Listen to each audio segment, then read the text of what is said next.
پھر آپ سے سوال ہے کہ کب ایمان کی حفاظت کی فکر کی ہے؟ کب سوچا یار سیکیور ہے کہ نہیں، کچھ چھین تو نہیں لے گا؟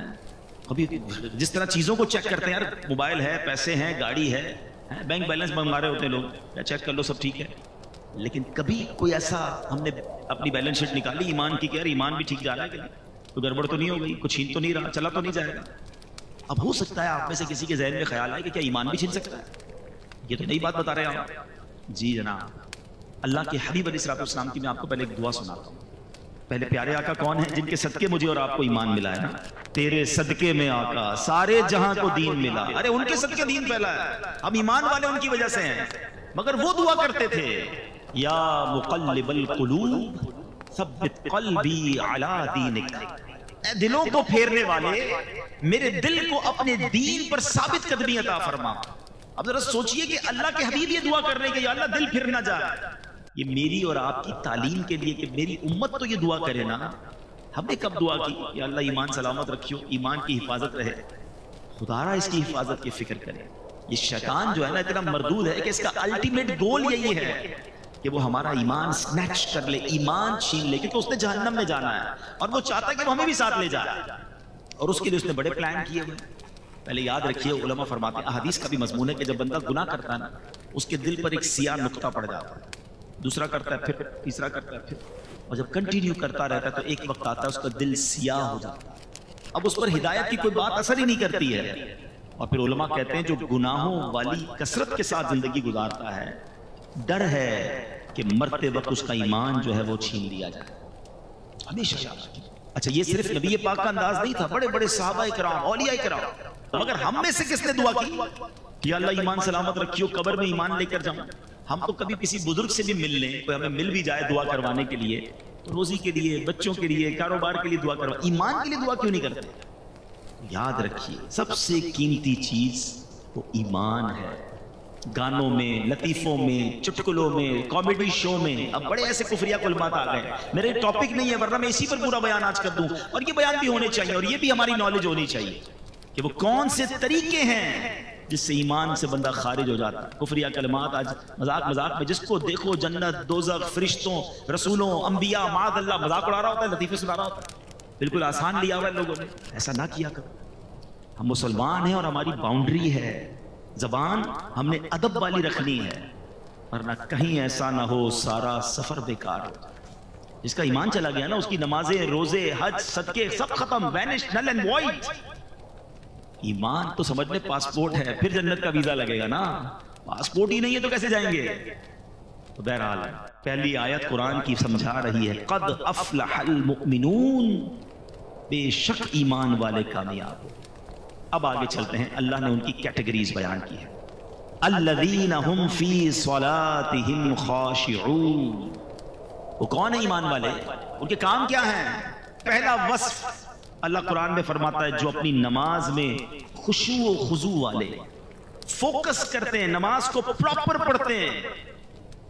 اب نماز پراپر طریقے سے پڑھنے والے، یہ ایمان والے وہ ہیں جو کامیاب ہیں۔ بڑی تعداد تو نماز ہی نہیں پڑھتی ہے، خشوع و خضوع تو بات کی بات ہے نا۔ سوچئے، قرآن کہتا ہے کہ کامیاب لوگ وہ ہیں جو اپنی نماز کو پراپر طریقے سے وتھ فوکس پڑھتے ہیں۔ ہم نے نماز بھی پڑھنی ہے، اب پراپرلی پڑھنی ہے۔ ایک بزرگ کے بارے میں آتا ہے، ان کے پڑوس میں کوئی بچی تھی، اس نے کہا کہ امی وہ ہمارے برابر میں ایک چھت پر ایک تنا لگا ہوا ہوتا تھا، آج کل وہ نظر نہیں آ رہا، ایک پلر۔ کہا بیٹا وہ کوئی تنا یا پلر نہیں تھا، برابر میں بزرگ رہتے تھے، وہ روز نماز پڑھتے تھے، وہ اتنی دیر نماز پڑھتے تھے، اس فوکس کے ساتھ نماز پڑھتے تھے کہ لوگوں کو لگتا تھا کوئی تنا کھڑا ہوا۔ لیکن آج تو نماز میں یہ حال ہے کہ دھیان کہیں ہے، دل کہیں ہے، اتنی تیزی سے لوگ نماز پڑھتے ہیں کہ سمجھ ہی نہیں آتی کیا پڑھا اتنی دیر میں۔ ایک بار نبی پاک علیہ السلام کی بارگاہ میں ایک شخص آیا، اس نے نمازیں ادا کی، نبی پاک نے فرمایا تمہاری نماز ٹھیک نہیں ہوئی ہے، دوبارہ پڑھو۔ پھر پڑھنے گیا، واپس آیا، پیارے آقا نے کہا تم نے نماز ٹھیک نہیں پڑھی، دوبارہ پڑھو۔ پھر آیا، پیارے آقا نے تیسری بار اس سے کہا دوبارہ پڑھو، کہا حضور مجھے ایسے ہی آتا ہے، میں نے تو سیکھی ایسے ہے۔ فرمایا یہ وہ نماز نہیں، حدیث کا خلاصہ ہے، اطمینان سے رکوع کرو، اطمینان سے سجدہ کرو، اطمینان سے قیام کرو۔ پیارے آقا علیہ السلام نے فرمایا بدترین چور وہ ہے جو نماز کا چور ہے۔ نماز کو مذاق نہ بنائے، نماز یہ اللہ کی بارگاہ میں حاضری کا وقت ہے، اس کو اہتمام کیجئے، اس کو گویا سیلیبریٹ کیجئے. مثال کے طور پہ آپ کو وزیر اعظم بلا لیں، کوئی وزیر اعلیٰ بلا لیں، کوئی منسٹر بلائے، کتنا تیار ہو کے جاتے ہیں. پورے محلے کو پتہ چل جاتا ہے کسی بڑی دعوت میں جا رہے ہو تو اتنے پرفیوم لگا کر، اتنے عطر لگا کر لوگ نکلتے ہیں. وہ والے کپڑے استری کروں گا، وہ والے جوتے پہننے، یار یہ تو پچھلی دعوت میں پہن لیے تھے، اب ذرا دوسرا کلر پہننا ہے. سب اہتمام ہے. نماز پڑھتے وقت نہ لباس کا خیال ہے، نہ صفائی کا خیال ہے، نہ توجہ ہے. ایسا نہ اپنی نماز کی حفاظت کریں، پراپر طریقے سے پڑھیں. ایک میں فارمولہ بھی بتا دیتا ہوں. کچھ لوگ کہتے ہیں یار نماز پڑھتے ہیں تو دھیان کہیں اور ہوتا ہے. وہ چٹکلا مشہور ہے نا کہ ایک شخص تھا، وہ اس کی جماعت چلی گئی، عشاء کی جماعت، دکاندار تھا، وہ رونے لگا. لوگوں نے کہا اب جماعت چلی گئی اس لیے رو رہے ہیں؟ کہتے جماعت چلی گئی اس لیے نہیں رو رہا، روز عشاء کی نماز میں امام صاحب تلاوت کرتے تھے، میں دکان کا حساب کرتا تھا. اب امام صاحب نے نماز تو پڑھا دیا، مجھے خود اپنی نماز بھی پڑھنی پڑے گی، الگ سے حساب بھی کرنا پڑے گا. تو مسئلہ یہ کہ نماز میں سارے خیالات آتے ہیں. اس کی وجہ یہ ہے کہ ہم نماز کے مطلب کو نہیں سمجھتے. اگر نماز میں جو ہم تلاوت کرتے ہیں نا، اس کو ترجمے سے پڑھ لینا ایک بار. میں اس کا ایک مشورہ دیتا ہوں جو چاہتے ہیں کہ نماز میں دھیان نہ بٹے. ایک فارمولہ یہ ہے کہ آپ 30واں پارہ، قرآن پاک کا 30واں پارہ اور سورہ فاتحہ، اس کو پراپر ترجمے اور تفسیر سے 2-3 بار پڑھ لیں. میں آپ کو مشورہ بھی دیتا ہوں، تفسیر قرآن صراط الجنان، یہ موبائل فون پر بھی موجود ہے، انٹرنیٹ پر اس کی اپلیکیشن بھی موجود ہے، ڈاؤن لوڈ کر لیں، منگوا لیں. 2-3 بار پڑھ لیں 30واں پارہ. آپ یقین کریں آپ کی زندگی مزیدار ہو جائے گی. کیونکہ نارملی امام صاحب 30ویں پارے سے کوئی نہ کوئی سورت تلاوت کر رہے ہوتے ہیں. اب جب وہ سورہ فاتحہ پڑھیں گے نا تو آپ کو پتہ چل جائے گا بات کیا ہو رہی ہے. اب جب وہ آخری پارے کی کوئی آیت تلاوت کریں گے آپ کو اندازہ ہو جائے گا کہ قبر کا ذکر ہے، حشر کا ذکر ہے، نعمتوں کا ذکر ہے، جنتوں کی بات. واللہ میں آپ کو دل کی بات بتاؤں کہ جو قرآن کو سمجھتے ہیں نا، اچھا قاری تلاوت جب کر رہا ہوتا ہے نا تو دل نہیں چاہتا امام صاحب رکوع میں جائیں، جی چاہتا ہے اللہ کی اور باتیں سنائیں. کلام اللہ کو کیا سمجھتے ہو؟ یہ اللہ کا کلام ہے. تو کلام اللہ کو ایک بار ترجمہ تفسیر سے پڑھ لیں، کم از کم ایٹ لیسٹ 30 پارہ پڑھ لیں تو آپ فوکس ہونا نماز میں شروع ہو جائیں گے. آگے چلتے ہیں. 3rd آیت آگے فرمایا وَالَّذِينَ هُمْ عَنِ اللَّغْوِ مُعْرِضُونَ، اور وہ جو فضول بات سے منہ پھیرنے والے ہیں. اب یہ سیکنڈ لسٹ بہت لمبی نہیں ہے، آپ کو آج فوکس کر کے بیان سنیں. یار وہ چیک لسٹ بنا لیتا ہوں کہ وہ کون سی چیزیں ہیں جو کمپلیٹ کرنے پر ریوارڈ کا اعلان ہے وہ مجھے مل جائے، اور اللہ کریم نے جن لوگوں کو کامیاب کہا میں ان کامیاب لوگوں میں شامل ہو جاؤں. ٹھیک ہے. سیکنڈ لسٹ کیا فرمایا؟ وہ لوگ جو فضول بات سے منہ پھیرنے والے ہیں. احادیث میں کیا خوبصورت حدیث ہے کہ پیارے آقا فرماتے ہیں آدمی کے اسلام کی اچھائی میں سے یہ ہے کہ وہ لا یعنی چیز چھوڑ دے، یعنی جو چیز کارآمد نہ ہو اس میں نہ پڑے، زبان، دل اور دیگر اعضاء کو بیکار باتوں کی طرف متوجہ ہی نہ. کیوں مجھے اس گلی میں جانا ہے؟ اس گلی کا پتہ کیوں پوچھنا ہے؟ جانا ہی نہیں ہے. ساری رات بیٹھے ہیں، فضول باتیں ہو رہی ہیں. اچھا ان فضول باتوں میں غیبتیں بھی ہو رہی ہیں، بدگمانیاں ہو رہی ہیں. ذرا سوچیں، میرے پاس زندگی کو میں نے اتنا سستا کیوں سمجھا ہوا ہے کہ جناب میرے گھنٹوں صرف گپ شپ میں نکل جائیں گے. دنیا بھر کے کاروبار کی معلومات رکھنی ہے. آج سونے کا دام کیا رہا، تو ڈالر کا ریٹ کیا رہا، تو تیل کا کیا دام رہا. ارے بھائی تمہارے کنویں ہیں جو تم روز تیل کا ریٹ چیک کرتے ہو یار. قرآن پڑھا نہیں ہے، حدیث پڑھی نہیں ہے، نماز پراپر آتی نہیں ہے، وضو کرنا آتا نہیں ہے، امریکہ میں کون صدر بنے گا اس پہ بحث ہو رہی ہے. خود سوچیں آپ کہ اپنی لائف کو کیوں فضول ضائع کر رہے ہیں. چلے دنیا بھی کوئی علم حاصل کر لیں، کوئی زبان سیکھ لیں، کوئی سافٹ ویئر سیکھ لیں، اپنی دنیا اور آخرت میں سے کوئی کام آنے والا کام کریں. موبائل پہ بیٹھے تو بیٹھے ہی ہیں، 1 گھنٹہ 2 گھنٹہ براؤزنگ چل رہی ہے. 2 گھنٹے بعد پوچھو بھائی کچھ سیکھا کچھ نہیں، بس دیکھتا رہا ایسے ہی. 2 گھنٹے تم نے نکال دی. بزرگان دین ایک سانس کی ویلیو سمجھتے تھے. مرنے کے بعد احادیث میں مضمون ملتا ہے نیک بھی پچھتائے گا، گناہگار بھی پچھتائے گا. عرض کی گئی حضور گناہگار پچھتائے گا یہ تو سمجھ آتا ہے، نیک کیوں پچھتائے گا؟ پتہ ہے نیک اس لیے پچھتائے گا کہ اسے یاد آئے گا کہ وہ گھڑیاں، وہ لمحے جو میں نے فضول باتوں میں گزارے تھے، اگر وہ بھی اللہ کا ذکر کر لیتا، وہاں بھی اللہ کی عبادت کر لیتا تو جنت کی اور نعمتیں مل جاتی. تھوڑی دیر پہلے میں نے بتایا نا کہ ایک سبحان اللہ کہنے سے جنت میں درخت لگ جاتا ہے. آپ 1 گھنٹہ آپ نے فضول گزارا، کتنی نیکیاں کر سکتے تھے. دیکھیں جس کا مائنڈ سیٹ بن جائے نا کہ زندگی کو پراپر گزارنا ہے. اور یوتھ سے تو میں بالخصوصی گزارش کروں گا کہ خدا را اس وقت کی ویلیو بنائیے، اپنی نالج کے لیے، اپنے علم کے لیے، اپنی سکلز کے لیے، اور ساتھ ساتھ اپنی آخرت کے لیے. اس وقت کو ضائع نہ کیجئے، یہ یوں نکل جائے گا وقت. اب تو دنیا میں ایک فینومینا، ایک فارمولا بڑا مشہور ہے، یونیورسٹی آن ویل. لوگ ٹریول کے دوران پڑھ رہے ہیں. آپ یورپ جائیں, آپ نے اگر دنیا کے ملکوں کا سفر کیا ہو, ٹرین کے اندر, بس کے اندر آپ کو کوئی موبائل پہ کھیلتا نظر نہیں آئے گا. نارملی کوئی نہ کوئی کتاب پڑھ رہے ہوں گے, وہ کان لگا کر کوئی اسپیچ سن رہے ہوں گے, تاکہ اس آدھے گھنٹے اور گھنٹے کی کلاس کو لے کر آگے جا کے کوئی ڈپلوما حاصل کر لیں, کوئی جناب اس وقت کا بھی استعمال کر لیں.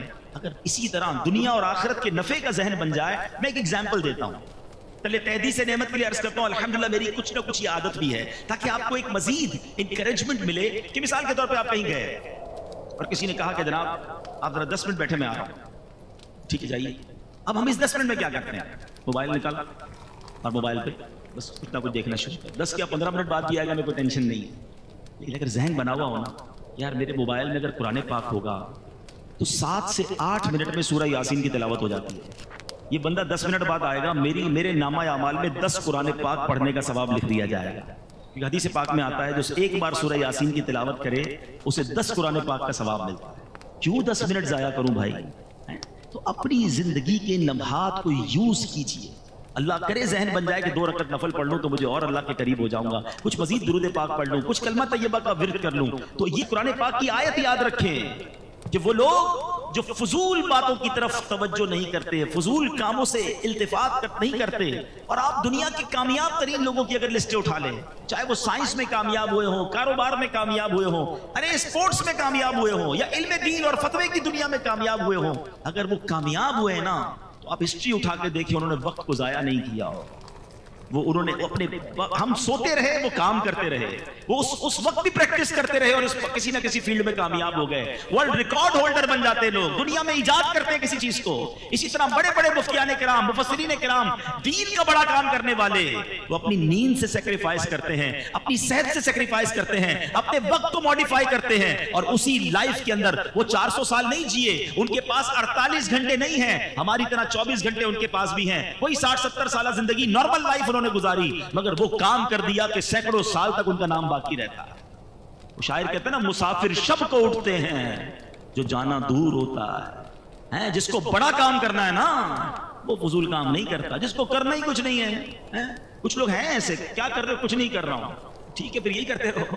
اگر کچھ کرنا ہے تو پھر اپنے ٹائم کو مینج کیجئے. قرآن کہہ رہا ہے کہ کامیاب وہ ہیں جو فضول باتوں کی طرف توجہ نہیں کرتے. اب آگے چلتے ہیں. تھرڈ, 2 کیٹیگریز ہو گئی. تھرڈ قرآن کیا کہتا ہے؟ وَالَّذِينَ هُمْ لِلزَّكَاةِ فَاعِلُونَ. قرآن کہتا ہے وہ جو زکوٰۃ دینے کا کام کرنے والے ہیں, سبحان اللہ, اپنے مالوں کی پراپر زکوٰۃ نکالیں. کیونکہ زکوٰۃ دینے والے بھی کامیاب لوگ ہیں. اللہ نے مال دیا ہے نا, تو اب زکوٰۃ میں پسو پیش نہ کریں, زکوٰۃ کو بوجھ نہ سمجھیں. یہ مال کا میل ہے, اور جو اللہ کی راہ میں خرچ کرتا ہے اس کا مال ملٹیپلائی ہو رہا ہوتا ہے. حدیث پاک ہے, ویسے تو نبی پاک جو فرمائے حق ہے, مگر اس معاملے میں تو پیارے آقا نے قسم اٹھا کر فرمایا کہ میں اللہ کی قسم کھا کر کہتا ہوں, اللہ کی راہ میں مال خرچ کرنے سے مال کم نہیں ہوتا. تو یہ طے ہو گیا, یہ کمپلسری ہے کہ جو خرچ کرنے والا ہے وہ خود ہی دنیا میں دیکھ رہا ہوتا ہے کہ اس کا ملٹیپلائی ہو رہا ہوتا ہے. مگر کچھ بدنصیب ایسے بھی ہوتے ہیں جن کو زکوٰۃ بھاری پڑتی ہے.